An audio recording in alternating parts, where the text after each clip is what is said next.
2004 అంచనా లెక్కల ప్రకారం పోలవరం ప్రాజెక్టు బడ్జెట్ 8,261 కోట్ల దగ్గర ఉంది.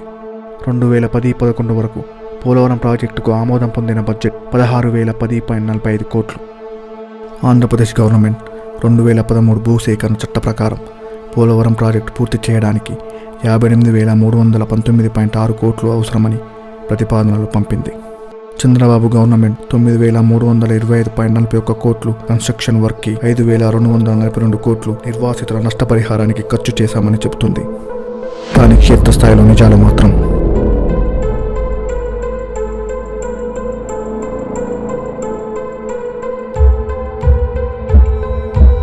చెప్పలేని విధంగా పరిస్థితులున్నాయి.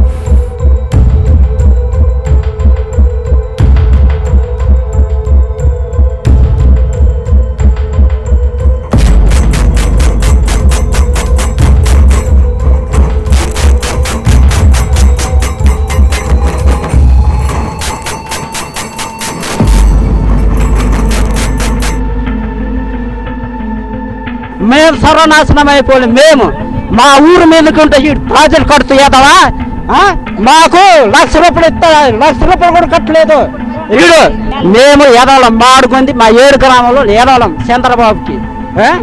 ప్రభుత్వం అబద్ధపు హామీలతో ముప్పు గ్రామాలను పోలీస్ పహారాలో ఖాళీ చేయించింది.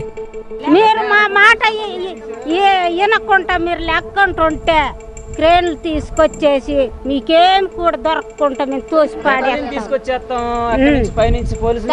పోలీసులు తీసుకొచ్చి కాల్చి పాడేసేస్తాం.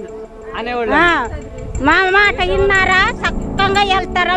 పోలీసులతోటి తొయ్యించేసారు కూడా వెళ్ళమని. వాళ్ళకి ఎంత ఇస్తేనే వెళ్తాం, లేకపోతే వెళ్ళమంటే పోలీసులతో కూడా తొయ్యించారు. ప్రభుత్వం చెబుతున్న యూత్ ప్యాకేజ్ కానీ కుటుంబ ప్యాకేజ్ కానీ చెట్టుకు చెట్టు భూమికి భూమి ఇలా ఏ సహాయమైనా నిర్వాసితులకు క్షేత్రస్థాయిలో పూర్తిగా అందలేదు. ఓ చెట్లు ఇస్తాము, పొట్లు ఇస్తాము అని అన్నారండి. పంపించేదాకా మేము వెళ్ళిపోయేదాకా. ఇంటికి ఒక ఉద్యోగం ఇస్తామన్నారు చదువుకున్న వాళ్ళకి. అది మోసమే గవర్నమెంట్ చేసింది మాకు. 18 సంవత్సరాలు కుర్రోళ్ళకి ఆ అబ్బాయిలకి కూడా మేము ప్యాకేజ్ ఇస్తామన్నారు 2 లక్షలు. అది అబద్ధమే. మేమన్నీ సర్వమంతా కూలిపోయి ఉన్నాం. ఇక్కడికి వచ్చామండి, పనులు లేవు, ఏమీ లేవు. తింటున్నామో తాగుతున్నామో ఏదే మాకు తెలుసండి, అంతరాత్మకు తెలుసండి, ఎవరికి తెలియదండి. ఇంకా పెంచిస్తామన్నారండి. అసలు ఇవ్వలేదు కదండి, ఇంకా మాకేం పెంచిస్తారండి? కొండల్లో గిరిజన గ్రామాల్లో ఆనందంగా జీవించే నిర్వాసితులకు కట్టించే ఇళ్లను చూస్తే కళ్ళల్లో నీళ్లు తిరగాల్సిందే. ఇల్లు వచ్చేసి అగ్గిపెట్టెల లాంటి ఇల్లులు, చిన్న చిన్న ఇల్లులు మాకు కట్టిస్తున్నారు. 2,84,000 పెట్టి వాళ్ళు కట్టించే ఇల్లులు మాకు ఏ రకంగా ఉపయోగపడే 2 గదులు, బాత్రూమ్ అంత సైజులో ఉన్నాయి అవి. ఇలా కట్టించిన ఇళ్లకు వచ్చే కరెంటు బిల్లు చూస్తే మతిపోవాల్సిందే. అక్కడి నుంచి తరలించిన కాడి నుంచి అండి మాకు కరెంటు ఉచిత కరెంటు 2 సంవత్సరాలు ఉచిత కరెంట్ ఇస్తానండి గవర్నమెంట్. అన్ని ఫ్రీ, 2 సంవత్సరాలు ఫ్రీ. మీరు సెటిల్ అయ్యే వరకు మీకు ఫ్రీ అన్నారండి. అక్కడ పంపించారండి. ఇక్కడ రావడం నెక్స్ట్ ఇయర్ నుంచి మళ్ళీ కట్టండి బిల్లు, ప్రతి నెల బిల్లు. ఒక్కొక్క 15,000 వస్తుందండి కరెంట్ బిల్లు. 15,000 అండి, నెలకు 15,000 అండి. ఎక్కడ కడతామండి? 15,000 కూడా వచ్చిన వాళ్ళు ఉన్నారండి. ఇంకా ఘోరంగా అమాయకులు నిరక్షరాస్యులు అయిన గిరిజనుల చేత సంతకం పెట్టించుకొని వారికి వచ్చే కాస్త డబ్బులను కూడా కొందరు ఉద్యోగులు దోచుకుంటున్నారు. ముద్ర వేయించి నీకు అమ్మా అతనికి ఎవరు సంతకం పడాలి, సంతకం చేయించుకుంటానని తీసుకెళ్ళి ఇవ్వకుండా మానేసండి 2 లక్షలు. రెవెన్యూ అధికారులు కూడా పట్టాలు చింపేశారంటే ఎంత ఫుల్ పార్టీ ఉండదు.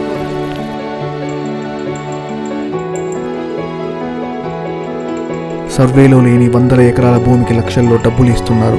సర్వేలో ఉన్న భూమికి డబ్బులు అందడం లేదు. ఇంతకుముందు 2011, 2007లో ముంపుగా గుర్తించి సర్వేరా ఏర్పరిచి మొత్తం కొలతలు కూడా కొలుచుకొని పోయి ముంపులో పక్కా ఉందని చెప్పి వెళ్ళిపోయారు. ఏ అధికారి ఏం చేశారు, ఏ ఒకతొకరు ఏం జరిగినో తెలియదు. కానీ ముంపులో లేని భూమికి పరిహారం వచ్చింది, ముంపులో ఉన్న వాడికి పరిహారం లేదు. ట్రావెలింగ్ ఛార్జ్ 80 లక్షలు అయిందండి ఒక మామిడి గందికి. 80 లక్షలు ఎవరికి రూపాయి ఇచ్చి ట్రావెలింగ్ పెట్టారు చెప్పండి? గట్టిగా మాట్లాడితే ఎంఆర్ఓ గారు ట్రాక్టర్లు పెట్టి తోలేసే వాళ్ళని లారీలు పెట్టి తోలేమన్నారండి. ఎవరికన్నా రూపాయి ఇచ్చారు మేము తోలేమని అడగండి, ఎవరికి రూపాయి ఇవ్వలేదండి. 80 లక్షలు ఎంఆర్ఓ గారు దొరికిపోయారండి. ఇలా మొదటి 7 గిరిజన గ్రామాలైన విలీన మండలాల నిర్వాసితులకైనా తీరని అన్యాయమే జరుగుతుంది. గవర్నమెంట్ చంద్రబాబు చేసిన పైన ఆర్డీఓ చేసిన పనో కలెక్టర్ చేసిన పనో మమ్మల్ని ఎంత మోసపుచ్చారంటే అంత మోసపుచ్చారంటే మమ్మల్ని ఆ ఊరు నుంచి ఇక్కడ తీసుకొచ్చి ఊపిలో దింపేసినట్టు దింపేశారు. అదొకటి మాకు ఏది నిరాశితులు, మేము నష్టపోయిన వాళ్ళు ఎలా అసలు ఏం అందుకున్నారు, ఎన్ని కోట్లు అందిని, వీళ్ళకి ఎన్ని లక్షలు అందిని అని ఎంక్వైరీ చేశారా? చేయలే. ప్రభుత్వం నిర్వాసితులకు ఖర్చు చేశామని చెప్తున్న 5,000 కోట్లు క్షేత్రస్థాయి నిర్వాసితులకు సగం కూడా అందలేదని అర్థమవుతుంది. మరి చంద్రబాబు గారి ప్రభుత్వం ఏ నిర్వాసితులకు ఇవ్వడానికి 58,000 కోట్ల పైగా ప్యాకేజీని పెంచారు? ఎవరి జేబులు నింపడానికి పెంచారు? ఒక నాయకుడు అయిన తర్వాత ఇవ్వగలిగిన ప్రతిదీ ఇస్తానంటేనే హామీ ఇవ్వాలి, ఇచ్చిన ప్రకారంగానే బయటకు పంపించాలండి. నిర్వాసితుల గురించి ఒక్క మాటలో 5 సంవత్సరాలకు మారే పదవులు వీడడానికి ఇష్టపడే నాయకులు, తాతల తరాల నుంచి పుట్టి పెరిగి అక్కడి చెట్లతో కొండలతో అనుబంధం పెనివేసుకున్న గిరిజనులు, గ్రామస్తులు వాళ్ళ ఊళ్ళను వదలాలంటే ఎంత బాధపడతారో అర్థం చేసుకోండి. అలాంటి వారిని సంతోషంగా వారికి కావాల్సింది ఇచ్చి పంపాల్సింది పోయి మోసం చేయడం చాలా చాలా దారుణం. ఎవరికండి న్యాయం? అన్యాయం, ఇదంతా అన్యాయం తెలుసా? అది చేసిందంట. ఆ మోసం చేసే రాజకీయాలు మాకొద్దు, మా బతుకులు మాకు బతకనివ్వండి.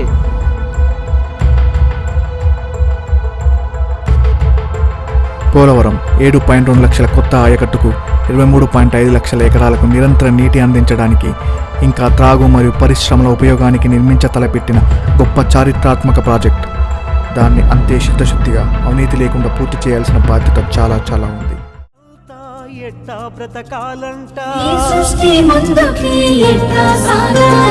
బ్రతుకు తెరువు కొరకు నేడు వలసల బ్రతుకులు చూడు, కన్న నేల కూడా పొమ్మంటుంటే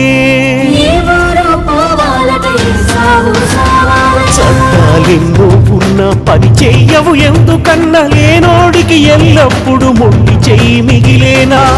అడుగు ముందుకేసి ప్రశ్నించర సామాన్యుడ, సంకల్పం బలమవ్వగ సాధించర సామాన్యుడ, నీకు నువ్వు తోడవ్వగ గెలుపవ్వర సామాన్యుడ. తారిమి కొట్టారండి జనాలే. ఆడవాళ్ళని కూడా చూడకుండా పోలీసులు లాఠీచార్జీలు చేశారు. పిల్లలు కిరసనాలు రోజున మేము చచ్చిపోతాము, మేము బయటకు వెళ్ళి మేము ఎలా బతకాలి ఏమీ లేదని చెప్తానే ఉన్నారు. ఆ రోజు ఆ సంఘటనలు ఇంకా మా కళ్ళల్లో నీళ్ళు తిరుగుతూనే ఉంటాయండి. 1-2 సంవత్సరాలు ఏటుకట్ట మీద చెట్టు కింద ఉండిపోయామని, అప్పుడు కూడా చెట్టు కింద కూడా ఉండొచ్చు అని పోలీసు వారు రోజు వస్తానే ఉండేవారు. అయితే దీంతోనే నిర్వాసితులు ఎలా బ్రతుకుతారో ఒకసారి చెప్పండి. మేము గ్రామం ఖాళీ చేసి వెళ్ళాలి అంటే అదే ప్యాకేజీతో మేము ఎలా బ్రతకగలం?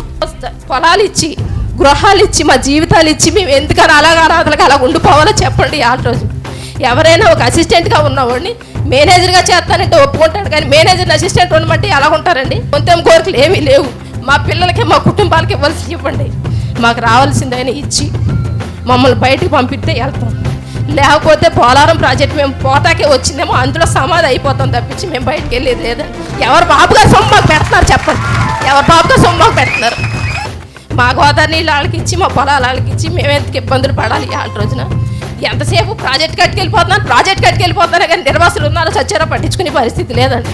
ముందు నిర్వాసితులకు ఇచ్చాక వాళ్ళకి ఇవ్వలేనప్పుడు ప్రాజెక్ట్ పడతాం మానేయాలి, ముందే మొదలు మానేయాలి. గవర్నమెంట్ నుంచి కేంద్రం నుంచి అక్కడి నుంచి కోట్లు లక్షలు తెచ్చుకుంటున్నారు. 22 కోట్లు ఎన్ని కోట్లు పెట్టి జనాన్ని తీసుకొచ్చి బదులు ఇక్కడున్న జనానికి ఇచ్చే ఒక్క రోజు డబ్బులు ఇక్కడున్న జనానికి ఇస్తే కొంతమంది సరిపోదు కదండి. వాళ్ళు ఏం చూస్తున్నారు? దెబ్బ చూస్తున్నారు వచ్చి. మేమేం పాపం చేసుకున్నాం? ఇప్పుడు ప్రాజెక్టు గోదావరి పోలవరం అంటే గోదావరి ఏ గవర్నమెంట్ అన్నా పెట్టిందండి ఇక్కడ? ఇప్పుడు గోదావరి పక్కన భగవంతుడు మమ్మల్ని పుట్టించాడండి. ఆ నీరు తాగుతున్నాం, అందులో బతుకుతున్నాం. మా కరెంటు నీళ్లు లేకుండా చేసేసాడు. ఎర్ర నీళ్ళు తెల్ల నీళ్ళు అయ్యే తాగుతున్నాం మేమండి. ఎవరికి పట్టడం లేదు. వేళ మీరు మా దగ్గరికి వచ్చి మా సమస్యలు తెలుసుకున్నందుకు మరి ప్రభుత్వం దృష్టికి తీసుకెళ్ళి మమ్మల్ని పోలవరం ప్రాజెక్టు గురించి ఏదైనా మాట్లాడదామంటే జాతి ప్రయోజనాలని అడ్డుకుంటావా అని అడుగుతున్నారు. జాతి ప్రయోజనాలను అడ్డుకోవడానికి ఒక్క భూమి కోల్పోతున్న ఒక్క నిర్వాసితులు మాట్లాడట్లేదు. మాకు అడుగుతున్నది మాకు న్యాయం చేయండి, మమ్మల్ని ఇళ్లలోంచి పంపించేస్తున్నారు, మాకు సరైన ఉపాధి అవకాశాలు లేవు, వ్యవసాయ అవకాశాలు లేవు, మా తరతరాలుగా ఉంటున్న ఇల్లుని భూముల్ని కోల్పోయి జాతికి అంకితం చేస్తున్నాం, మమ్మల్ని కాపాడండి, మమ్మల్ని ఆదుకోండి అని గోడు పెడుతున్నారు. కానీ ఏ ఒక్కరు కూడా పోలవరం ప్రాజెక్ట్ని అడ్డుకోవట్లేదు. బాధ తెలియాలని ముఖ్యమంత్రి గారు ఇల్లు కూల్ చేసి బయట ఉన్న రోడ్ల మీద ఉండమంటే అప్పుడు మీ మనవాళ్ళని తీసుకెళ్ళి రోడ్ల మీద ఉండమంటే అప్పుడు బాధ తెలుస్తుంది. వచ్చి ఓట్లు అడిగే ఎమ్మెల్యేలకి మీ ఇల్లు కూల్ చేసి బయట రోడ్ల మీద ఉండండి, అప్పుడు తెలుస్తుంది మీకు బాధ. పోలవరం నిర్వాసితుల బాధ అప్పుడు అర్థమవుతుంది వీళ్ళకి. చొక్కా పట్టుకొని నిలదీసి అడిగే రోజులు వస్తాయి ఖచ్చితంగా. అధికారులు కానీ, ప్రభుత్వం కానీ, ముఖ్యమంత్రి గారు కానీ న్యాయం చేయకపోతే. పోలవరం నిర్వాసితులను పరిరక్షించే ఒక కమిటీని, పోరాట కమిటీని జనసేన తరపు నుంచి నేను కూడా తయారు చేస్తాను. ముఖ్యమంత్రి గారు బస్సులేసి పోలవరం ఎలా రప్పిస్తున్నారు, మళ్ళీ ఇక్కడ నుంచి పోలవరం నిర్వాసితులను బస్సులేసి నేను అమరావతి తీసుకెళ్ళి ఆ రోజు అక్కడ చేస్తాను. ఎందుకంటే ముఖ్యమంత్రి గారు సమయం ఇస్తున్నాను. పోలవరం నిర్వాసితులకి మేము మీకు రుణపడి ఉన్నాం. న్యాయ పరిహారం జరిగేలాగా ఆర్థికంగా మీకు ఆదుకోలేకపోతే మీ అందరం మీకు కలిపి ఉమ్మడిగా ద్రోహం చేసిన వాళ్ళతో అలాంటి ద్రోహం మీకు జరగకుండా మీకు